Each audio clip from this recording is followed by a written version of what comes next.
असेल तर गोकर्णाने सुद्धा सूर्यनारायणाला विचारलं, तर सूर्यनारायणाने सुद्धा गोकर्णाला हेच सांगितलं, त्याच्यासाठी सत्कर्म करा. ते सत्कर्म कोणतं आहे, सत्कर्माचं स्वरूप काय आहे,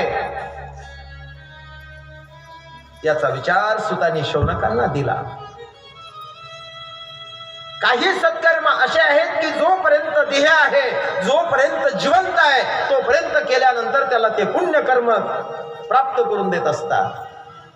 पण हे मानवः पापकृतोस्तु सर्वदा सदा दुराचार रता विमार्गतः.